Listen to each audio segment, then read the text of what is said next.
What is fear? It might be a small word, but in the English language, many words would be needed to translate the Arabic khawf. For example, anxiety is khawf. When a person is worried about the future, worry is also a type of khawf. When a person doesn't know what's going to happen tomorrow, that's also khawf. When a person is in real fear or is scared, that is khawf. All this is going to happen on earth. You have people who threaten you, you have a job you might lose, you might have lost in terms of your health, you're worried about your children, the future, what's going to happen. All that is normal. Allah says we made you on earth in order to test you with khawf. That's one thing. Second thing is huzn. Huzn is sadness.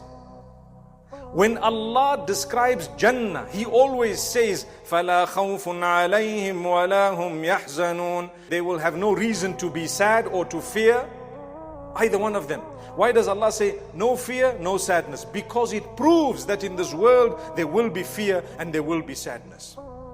That's what it is. Sad about what? Sad because someone you didn't expect to do something to you did that thing to you. You're sad. For example, things didn't go your way, you're sad. Well, I'm going to tell you something shortly.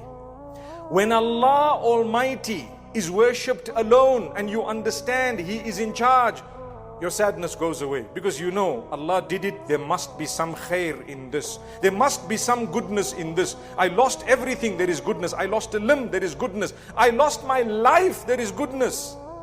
Allah wanted you to die at a certain point, the age of 26. For example, you're gone. That's not a bad thing. People who are left behind might think it's a bad thing. For as long as you got Jannah, Rabih al-Bay'a. The deal was profitable. Subhanallah. If Allah says, I take you away now, but I give you Jannah, go. It's worth the deal. Allahu Akbar. May Allah grant us ease. It's easy to say it, right? Wait until someone comes and says, let's go.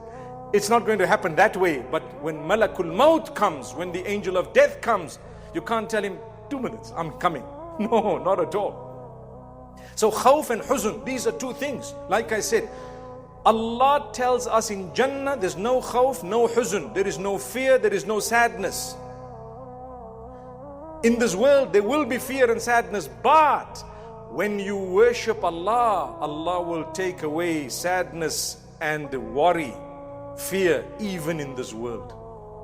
فَمَن تَبِعَ هُدَايَ فَلَا خَوْفٌ عَلَيْهِمْ وَلَا هُمْ يَحْزَنُونَ. The term khawf and huzn have been repeated together 14 times in the Quran. Most of them, or 6 of them, are in Surah Al-Baqarah, where Allah says, if you follow the guidance we sent you, there will be no element of fear, no element of sadness.